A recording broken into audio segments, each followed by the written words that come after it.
Alright, welcome to the patch 2.5 preview. So starting out, let's talk about the new system to where you can increase how difficult the monsters are in the world. And how you're able to upgrade in this system is essentially you need to have a certain CS score to reach the maximum level. But each time you advance the world level, you get some rewards. At the lower levels, they're not that great, but as we get to higher world levels, you get better materials. Once you reach level 50, you even get a chance to choose one free SSR standard matricing. But if you're basically a dolphin or a whale and you're able to handle most content anyway in the game, leaving it on world level 10, you should just one-shot everything. Now let's talk about the new area that we get access to, the Dark Source Cave, which does not increase the map that much. Basically how you access it is you want to go to this teleporter and you're able to go here to where the cave entrance is at. It will look like this and all you have to do is just go inside and swim forward. So once you get inside, if you head over towards the right, you're going to see some mushroom-like monsters. You need to kill them so that way you can get this new mushroom material that you're going to need for appointed research. And you need a lot of those, so you may want to just AFK farm these so that way you can get as many as you need. Especially since there's only 3 spawns and this is the only location where you can find them.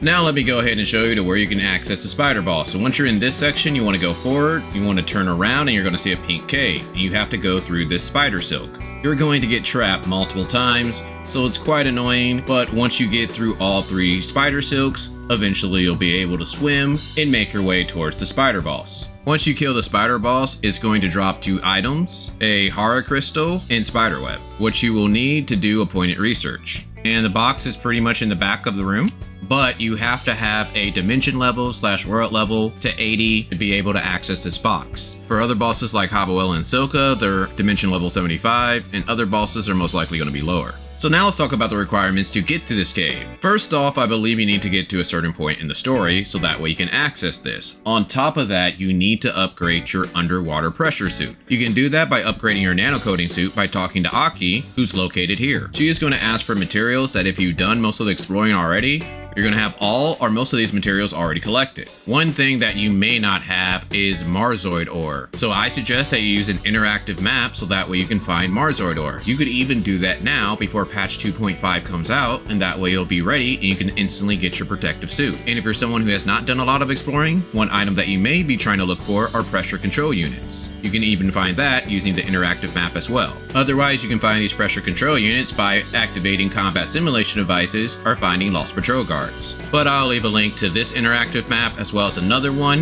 in the description. After you finish collecting all the materials, all you need to do is turn it into Aki, and now you can explore the secluded caves. Now let's talk about the new features in patch 2.5. Let's first talk about the bounties. Now you have Aspera and Vera. Now you want to choose Vera. The reason being is you get more materials. One of the things that they added to the Vera missions is that you get materials from the monsters. Most of these are still pretty easy to get, like dolphin horns, whale bones. Those are kind of annoying to kill, especially if you have a high world level. So you may want to start doing Vera missions rather than Asperia from now on. But if you don't care about these materials, then Aspera is much easier, but it will not have these extra materials. But our newest feature are joint operations. So what this does is it picks a random dungeon, and this is the dungeon that you can do today. You can then select what you want to drop from this dungeon. You can either select gear for a specific element or a specific piece of gear. So let's say, for example, I just wanted to get flame gear, I can choose flame. Or if I just want to try to get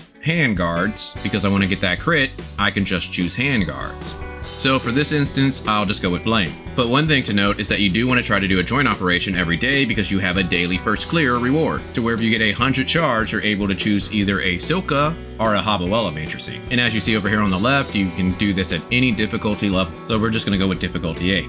With the first box, I was able to get 2 golden pieces of gear. For the second box, I didn't get anything. And on the third box, I was able to get another golden piece of gear as well. Right here, you'll see all the drops that I got in the dungeon. And you'll notice that it's burst, which is geared towards flame. So this system is pretty good, especially if you're trying to increase a specific element. But now that I went ahead and cleared my first instance for the day, I'm able to collect my available reward. And as you see, I got 3 shards, so within a month, you should be able to get 1 Habuela or 1 Silka matricing. So let's try this again, but this time I'm going to go for hand guards. And after running the dungeon again, on the first box, I was able to get 2 hand guards, a rock helmet shard, nothing on the second box, and on the third box, I got another hand guard. So I got 3 pieces of golden gear by opening up every box. so the drop rates may even be increased as well. So I recommend if you have vitality solutions, you save those until patch 2.5. And other features that they changed for raids. Now you only have to do one raid once a week, and it will be a random raid out of all the raids we have available. And you can either do challenge difficulty or normal difficulty. So here we are on challenger difficulty, but first off I want to give a shout out to Kawasa who helped me clear this on the challenger difficulty. Feel free to check him out over at Twitch at Kawasa Gaming, to where he does raid and FC carries, as long as you're on Solaris. The one thing to note with challenger difficulty is that you do not have iframe, so it is much easier to die. Also, like most heroic modes, if you die, you do not res. But I would still say that if you have a few wells on the team, you should be able to get through this mode fairly easily. But if you end up clearing this challenging mode, you do get some pretty nice rewards. Here's what you get if you clear the highest difficulty. A title, a lot of energy crystal dust, tactical eyepiece shards, microreactor shards, space-time crystal fragments, and more. Now let's talk about appointed research. With patch 2.5, we get a few new sections added to ocean ecology and monitoring. So if we look all the way towards the right, we have 3 new sections added to ocean ecology: Fingerling Cycle, Brew Fungus, and Jade Scale Feather Serpent. So let's go ahead and take a look at the S-Class mission. It consists of 5 phases, with the materials to complete each phase going up every phase. So we're going to need 45 slime, 14 whale bones, 50 seawater fish fins, 7 fang mackerel fangs, 45 filth, and 7 skull shark skeletons. And for the rewards for completing this one, you get 6 clusters, 4 golden combat selectors, 1 data repeater, 300 Mira, and 100 Veron. So now let's take a look at the other sections, starting with Grow Fungus. This consists of 4 phases as well, each offering various rewards. For this one, you need 20 mushrooms from the mushroom monster that I discussed earlier, and 50 slime. You can also get this from the mushroom monster as well. In the reward for completing this one, you get 1 type 3 key, 20 Kuant shards, 10 booster modules, 2 advancement modules, 200 Mira, and 100 Veron. And for the last phase, Jade Scale Feather Serpent, that consists of 4 phases as well, each phase offering various rewards, to where you're going to need 33 seawater fish fins and 65 large seawater fish meat. And the reward for completing this one is 1 type 3 key, 20 strange cube shards, 10 booster modules, 2 advancement modules, 200 Mira, and 100 Veron. Which brings us to the next section, monitoring, and that gave us 3 other missions as well. So let's look at the top one, monitoring. This consists of 5 phases, each offering various rewards. But these are the materials that you're going to need to complete all 5 phases. You're going to need 7 Elementia, 7 Krista Max cores, 24 sea memes, 70 gray matter chunks, 7 disintegrated cores, 7 Hoboella giant horns, and 42 disintegrated gravel. And the reward for completing this one is 10 blue universal combat parts, 40 exoskeleton shards, 1 data repeater, 300 Mira, and 100 Veron. So let's look at the bottom section and start with Abyssant Nakia. So this one consists of 5 phases as well, each offering various rewards. So you're going to need 7 Spider Silk and 7 Krista Max cores, which are both found off of the spider boss, and you get 1 each, meaning that you need to kill them 7 times. But here are the rewards if you complete all 5 phases. 10 blue combat parts, 40 IP shards, 1 data repeater, 300 Mira, and 100 Veron. Which brings us to our last appointed research, Greyspace tracking,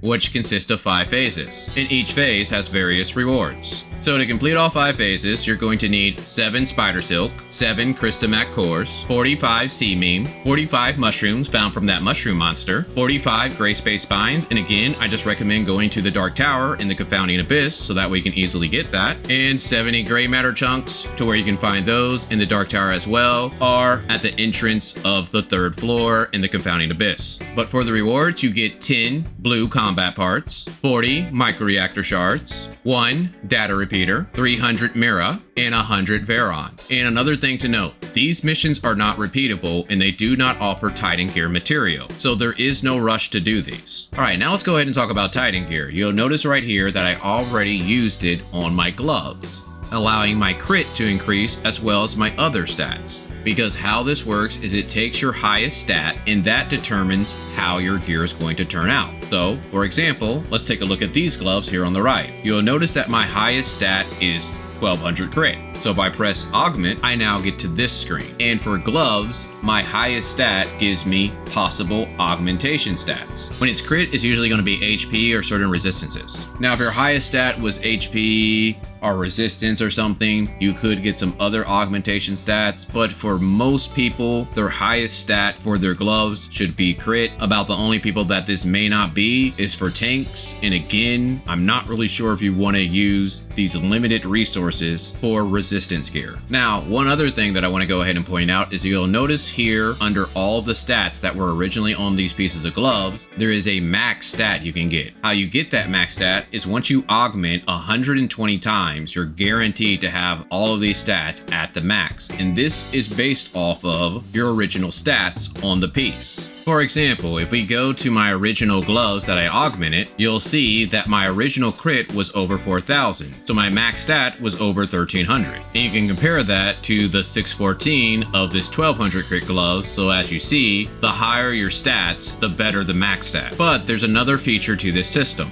While you're leveling up your gear, it has a chance to become Titan gear, which will give you one of these stats, at least for gloves. So for it to turn into Titan gear, it is a chance as you're augmenting the gear, but it's guaranteed to turn to Titan gear after your 80th augment. Alright, now let's talk about microreactors. Now this is where that starter possible augmentation actually helps, because your other stats are determined by your highest stat on your microreactor gear. It has a chance to turn into Titan gear, giving you these abilities, but guaranteed at the 80th row. So if you actually have a good microreactor with a high stat and some pretty good substats, you can turn that into a really good microreactor. So if you notice this gear on the screen, this one had a high volt damage boost. So due to that, the possible augmentation stats have to be a damage boost of the other elements. And you'll notice once it does augment, it's just a little bit less of what your highest stat was. So looking at this piece, I had a 2.8% volt damage boost. Due to that, I was able to get two other augmentation stats of 2.5 frost damage and 2.6 physical damage. Another feature you can do with Titan gear is you can transfer the augments to another gear piece of the same category, as long as it's 5-star as well. You can preview how this will look, and it will cost 200 dark crystals to do the transfer. So you'll notice for my microreactor that I just created, I'm going to lose all of the stats and the augmentation stats, but my new microreactor has a chance to gain these stats as well as possible augmentation stats. And since physical attack percent is the highest, the possible augmentation stats are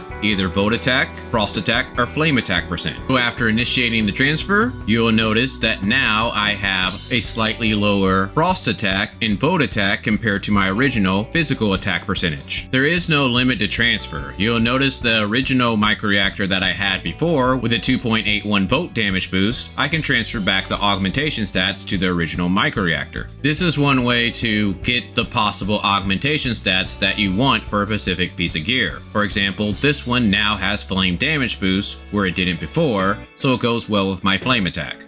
So you can really maximize your gear, especially with the transfer process and if you have a high roll in a certain stat. So as you see, I have a high flame attack percentage. I can augment this and it's going to be slightly less than my 7%. So I got a high volt attack percentage and a high frost attack percentage. On top of that, my random stats also include attack, so this is also going to help out those other percentages. And the last thing to mention, you can only augment 5-star gear, and right now it's just the microreactor and the gloves. Now let's discuss where you can get the materials so that way you can augment your gear. Starting out with the commissary at the Crystal Dust store. Here you can buy 30 of the augmentation factor and 10 of the core control module. While we're here, they also increase the limit of booster modules and advancement modules to 60 and 4. And you still want to buy your Potent Omnium Crystal too, and depending on how many characters you have, your very special gifts. So to get everything, you're going to need 1600 blue dust, 1050 purple dust, and 4000 gold dust. Other places where you can get Titan gear materials is the Bygone Phantasm. You'll notice in this reward info, they have added a few places to where you can pick up some Titan gear materials. On top of that Sequential Phantasm, you can also pick up some Titan gear material here. If you take a look at the rewards, if you're able to at least get 2600 points, you will get the Titan gear materials. Whereas the higher levels just offer more equipment and space-time crystal fragments. The next place to where you can get materials is Origin of War. Here you can see all the rewards that you can get for clearing the stages in Origin of War. So I recommend trying to get a strong team together if you really want to try to advance your gear. And for the ones that I was not able to confirm, but it does say this is a place to where you can get them, is Void Abyss with the monthly first clear rewards, Artificial Island with the Mysterious Vendor, so you may want to try to save some of your attempts to make sure you can get a few Titan gear materials, and from events. So now that you know where to get Titan gear materials, let's see what else 2.5 has to offer. So we go back into the commissary and we take a look at the weapon store. You'll notice that Claudia, Cobalt, Nemesis, and Frigg are now added to the standard pool, and you can now use your black code to pick some of these up. And that is the same for the matrices. You'll see right here the Claudia, the Cobalt, the Nemesis, and the Frigg matrices box. And there's a new item added to the support store. If you've been getting returner points, you can now buy radar detectors. And you only have a weekly limit of 2. And now let's take a look at the shop because a few things have changed. They've now upgraded what we get for the daily supply. The top one gives us Mira. The second one gives us more Mira, whereas the third one gives us 10 booster modules and advancement modules and more Mira. And for the last thing, we have our resource dealer, Ronnie. And you'll notice somehow he still has no items to offer us. But again, this is a test server, so he may have a few things in store by the time he reaches live server. But with that, that should be everything at least that I was able to find for patch 2.5. So let me know down in the comments, guys. Are you excited for patch 2.5? Or are you looking forward to 3.0? But other than that, I'll talk with you guys later.